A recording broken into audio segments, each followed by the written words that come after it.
సందర్భంగా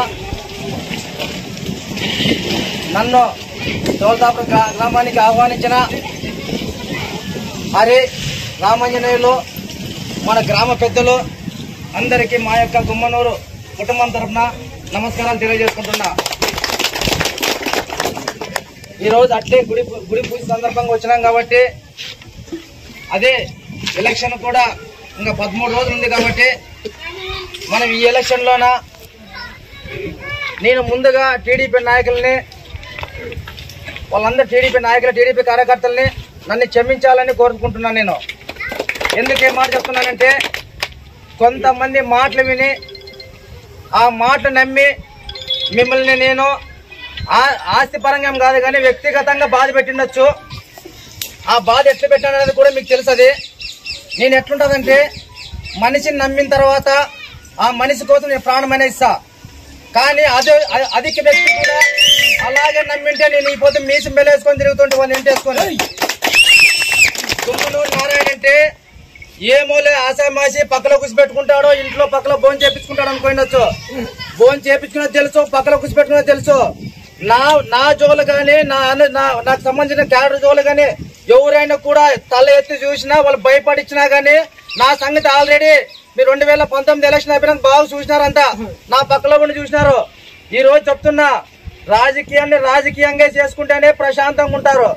లేదప్ప నాది కానీ ఒక తప్పు ఉంది. ఒకటి 500 రూపాయలు నోటు చూడుకోకుండా కూడా నేను 500 రూపాయల నోటు చూపించా నేను తప్పు చేసినది అనుకున్నాను. ఈ రోజు నేను అంటే 500 నోటు కూడా చెల్లా నాయనకి.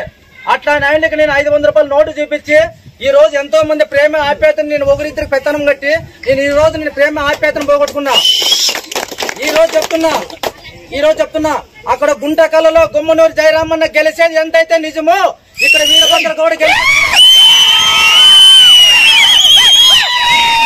ఎంతకోసం ఈ మాట చెప్తున్నానంటే వీరభద్ర గౌడికి అక్కడన్నా చెడ్డ పేరుందా మీరే చెప్పండి. ఉంది అడన్నా? ఇప్పుడుండే నాయకులకి ఎట్లుంది? ఇప్పుడుండే నాయకులకి ఏ చెప్పేదా చేపించుకున్నాడు ఇద్దరు ఒకటే అయ్యాయి మండలం అంతా మేమే వెళ్తామంటారంట. మనమంతా ఓటేసే వాళ్ళు మనం తిక్కోలేం, మనం ఏమన్నా తిక్కోలేం కాదు కదా. ఇప్పుడే ఒకరిద్దరు చేతుల్లో మేము పెత్తనం కట్టి మేము పాడైపోయేటట్లు చేసినాం. అందరూ ఆ నాయన సంపాదించుకున్నారంటే మా కార్యకర్తలు ఎవరు సంపాదించుకోలే.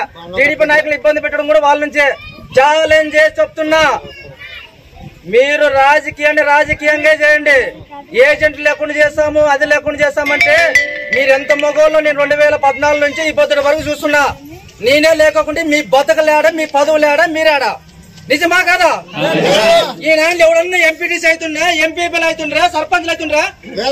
ఛాలెంజ్ చేసి చెప్తా, రేపు ఏజెంట్ లేకుండా చేసే మొగోడు ఎవడన్నా ఉంటే ఆ పొద్దు బూత్ దగ్గర చిప్పగిరి మండలంలో గుమ్మనూరు నారాయణ ఉంటాడు. మీకు ఇబ్బందులు పెట్టాడు అనుకో గుంటకల్ పొలిమేర దాటలేరని చెప్పి ఈరోజు సభాముఖంగా ఎందుకే మాట చెప్తున్నానంటే నేను నమ్మి నెత్తి మీద పెట్టుకొని మోసపోయినాను. ఈ రోజు నేను మోసపోయిన దానికి నాకు అన్యాయం చేసినారు అనేది కాదు, మీకు అన్యాయం చేపించినారు. వాళ్ళు నాతోనే మీకు అన్యాయం చేపించినారు. ఎన్నో విధాలుగా ఎన్నో రకాలుగా నేను మీకు అందరికి సేవ చేయాల ప్రజల్లో పోవాలనుకుంటే వాళ్ళు చేసి వాడిట్లా వీడిట్లా అని చెప్పి ఎంతో మంది ఎన్నో రకాలుగా నాతో సహాయాలు చేపించుకొని ఎప్పుడో మూలబడిన కేసులు కానీ నాతో కొట్టేపించుకొని ఈ రోజు పోయి తగదనమ్మా అని నాయకుడు అంట. ఆ ఫేస్ ఓపెన్ చూసుకున్నాడు ఎప్పుడన్నా? గుమ్మనూరు జయరామన్న గురించి గుమ్మనూరు జయరాము నువ్వు ఆలూరులో వచ్చి పోటీ తెలుస్తున్నట. జెడ్పీటీసీ నాతో పాటు పోటీ చేసింటే అప్పుడు ఒప్పుకుంటాడు. నేగానే నాతో వచ్చి రాజీనామా చేసినారని నువ్వు వెనక్కి తీసుకుంటే ఏకగ్రంగా నాయకుడు అన్నాడు. ఈ రోజు చెప్తున్నా, గుమ్మనూరు నారాయణ గుత్తిలో ఉన్న మగాడే గుమ్మనూరు ఫ్యామిలీ క్రేజ్ ఎక్కడ పోయినా రాష్ట్రంలో ఆ క్రేజ్ ని ఎప్పటికీ దక్కించుకోము. మీ ఆప్యాయత మీ ప్రేమను ఎప్పటికీ మర్చిపోము. ఇంకోటి ఈ రోడ్డు కూడా మేమే చేపించినామంటారు వాళ్ళు. కరెక్ట్ చెప్పండి అన్న, ఇది ఎట్లా నంచర్ల స్టేషన్ మీద పోతున్నా లేదన్నా? నంచర్ల స్టేషన్ మీద పోతున్నా లేదు రోడ్డు? మిమ్మల్ని అందరం పట్టుకొని నేను అందరినీ గ్రామాలు అందరం పట్టుకొని సంతకాలు పెట్టించుకొని అట్లా పోతే మాకు ప్రయోజనం లేదు, దోల్తాపురం మీదే పోవాలి ఇట్లా అని చెప్పాను నేను. ఎస్టిమేషన్ మార్పిచ్చి 12 కోట్లు కేపించి మనం చేస్తే అదేమో చెప్తారు చూడ సాయంతే. ఎవరో పుట్టిస్తే ఒకడు ఇంకోటి వచ్చి ముద్దులు పెట్టుకున్నా నా కొడుకు అని అట్లుంది వాళ్ళది. వాళ్ళ గురించి ఏమొద్దు, వాళ్ళకి ఓట్లు వేసినామంటే ఫ్యాక్షన్ మొదలవుతుంది, రంపులు మొదలవుతాయి. ఇంకా ఇంట్లో కానీ మన సొంతం కట్టాలి, వాళ్ళ గవర్నమెంట్ కాదు వీళ్ళు కట్టబేకవుతుంది.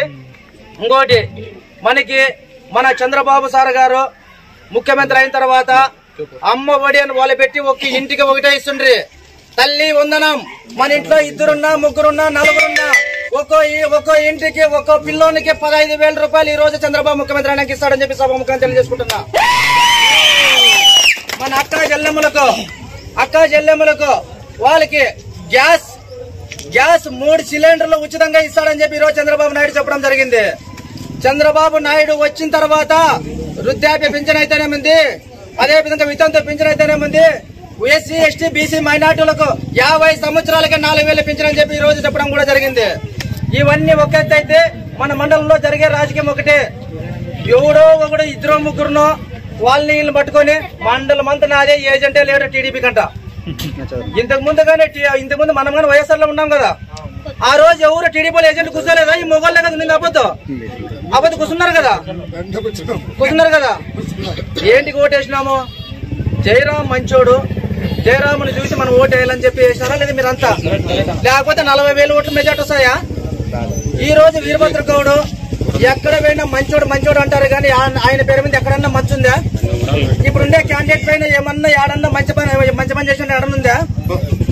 లేదు. మనం ఎప్పుడైనా కానీ పాలిచ్చే ఆవునే ఇంట్లో పెట్టుకుందామండి. మనమల్ని ఎగిస్తుండే దున్నపోతు మనకొద్దు.